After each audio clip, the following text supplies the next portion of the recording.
What is up, YouTube? Brenn back here, and today I'm bringing you another video, man. A bunch of videos in a row. I know this is groundbreaking. I usually never do this, but you guys should be very happy because I got more news about the newest operators and the new map. Yup, I have found some gameplay, some leaked gameplay with the operators, showing them off a little bit, and the map itself. So let's just go right into it and talk about it. So today on the subreddit there was a new post that contained the new operators gameplay footage and the new map as well.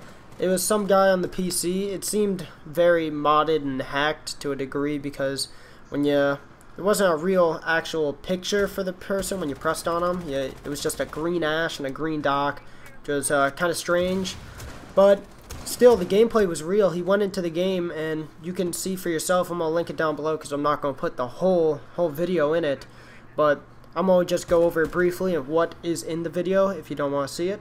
So the first operator we're going to go over is the attacking operator, that being Capitawa. Capitawa's look, he's an older man with darker skin, very Spanish looking, I must say, and he's got gray hair and he's got a black eye patch on. Looks like a complete fucking badass, I would say. But then we go to his guns. His gun's also pretty good. He's got the Parrot 308 and he's also got an LMG. And then his secondary is the PR B92, and he also carries frag grenades. As we all know already, he's going to be having a tactical crossbow. The name of it is the TAC MKO, and like I said before, it fires asphyxiating bolts and micro smoke grenades as well. Now we are going to move on to Caveira, and Caveira, next to her name in parentheses it says skull because that's what her name means. I guess Caveira is Spanish for skull. And we're first going to go over what her ability description is. It's called Silenced Weapon. And Caveira's predatory stealth, the quote-unquote silent step, allows her to lurk on her prey almost inaudible until it's too late. Now, for the way she looks, she has a skull painted onto her face. She has black hair. She's definitely the shorter stature, a little bit thick as well. She doesn't look too intimidating. I'm not a big fan of the character design, to be honest. I think it's probably the worst female one yet. But we'll just have to see. I'm going to have to play her out before I can make my true decision. Now, for her gun, she has the M12, like we discussed yesterday, and from the statistics of it, it looks fucking ungodly weak. It does 30 damage, has an 830 fire rate, and has some fucking crazy recoil. But, I mean, now they've added new barrels as well, being the muzzle brake and the heavy barrel, and the angled grip, so maybe it could work better, but we'll end up seeing, I guess. Now, from what I can tell, when he uses the crossbow in-game for Capitawa, you're going to have two different things you can put on top, and that's going to be the asphyxiating bolts and then the micro smoke grenades, and he switches them out. And when he does that, you got the asphyxiating grenades, and it goes, burns the oxygen. It's not a huge radius at all. It's just pretty much, I guess, going to be for like direct contact hits, and maybe to block off like an exit of some sort. But I don't know how well that's going to work, because given they've said this is going to be the most destructible map they've made in Rainbow Six Siege to date, we'll see how easy choke points can be cut off on this map.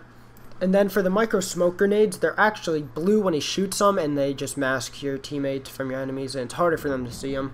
So I guess that's kind of cool if you want to push in. He's going to be nice for that. Now his LMG, I don't see me using the LMG when I use them. I see me using the marksman rifle. It's pretty similar in damage. I think it's the same amount of damage as the Cammers because it's also a FAL. And I just don't really like the way LMGs feel in this game. I feel like you might as well use a different type of gun when you use it. Now, her other weapon is the Spaz 15 shotgun. And you're already thinking to yourself, this is going to be fucking awful. Because if you read the description, it says, magazine-fed semi-automatic, bringing a modern twist on the Spaz 12. And this modern twist ends up having 7 more fucking damage than the Spaz 12 does. It's modern. It's going to be much stronger. It's going to be faster to reload. It's going to be ungodly. This thing's going to be something you need to fucking look out for on every map. You thought the Spaz 12 was bad, dude? Oh, this gun sounds like it's just going to be nasty as hell. Now we move on to Caveira, and in the gameplay, he doesn't show any gameplay with the Spaz 15 at all. He doesn't show how it shoots or any of that. For the gadgets, she has a nitrocell and some barbed wire. The nitrocell makes it easy to take out shield operators, and barbed wire will never be used on her because she has a nitrocell. So she might as well only have one gadget, nitrocell. But then, when he uses the ability, he didn't immobilize anyone, he couldn't actually use it fully, but one thing that you notice, it only lasts for 5 to 10 seconds, and it makes you also pull out your secondary weapon, and it recharges. I don't know the exact timing for it recharges. I think it's probably going to be around 20 seconds or so, maybe a little bit less or more. But pretty much, thanks to this, you're going to be like a ninja. They should have just waited to release this with the Japanese. I mean, it would have been more fitting in my opinion. Brazilians, I don't see them as very stealthy, but Japanese I do, but it doesn't matter. This is going to be pretty powerful because it recharges, don't make her a great roamer, and if you add a silencer on that, well, you're never going to be found if you play it right. It's going to be pretty crazy. Now I'm going to just give you my take on what I've seen so far, and honestly, I'm not fucking blown away from this at all. I mean, the only operator that I really think looks that cool and that useful, in my opinion, is going to be a defensive operator. Caveira, she looks like she could be pretty OP if used right. But Capitao, on the other hand, I really just can't see him being placed into the meta, changing the metagame at all. Maybe he could be good for some rooms, like if you have armory or some little room like that, barback storage. But, I mean, the dude, you don't even know when they're going to go them. Like, you can't tell beforehand, so really don't think he's going to be used that much until, like, after this season's over. He'll be stop played, I think, quite a lot. You got better attacking operators with Ash, Blackbeard, Buck, Sledge, Thermite. You got bunch of attackers. Now that we have talked about the new operators and how they looked when he showed them off, we're going to talk about the map and the gameplay within it. And the map, it's called Favelas, and it looks eerily similar to the map in Modern Warfare 2 called Favela.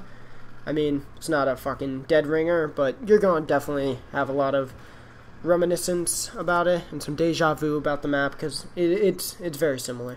And the favela map, I mean, I think it's cool that you could break a bunch of shit and a bunch of breakable walls and stuff, but I mean, really, I don't know how it's going to flow for a game like this. We'll just have to find out. Right now, I'm a little bit iffy on that, but that's going to be it for the video today, guys. Hope you guys enjoyed. Don't forget to check the link down below to watch the original video that has all the gameplay. This is just a brief little summary of it, but it's been Brenn, and I'm out. Peace.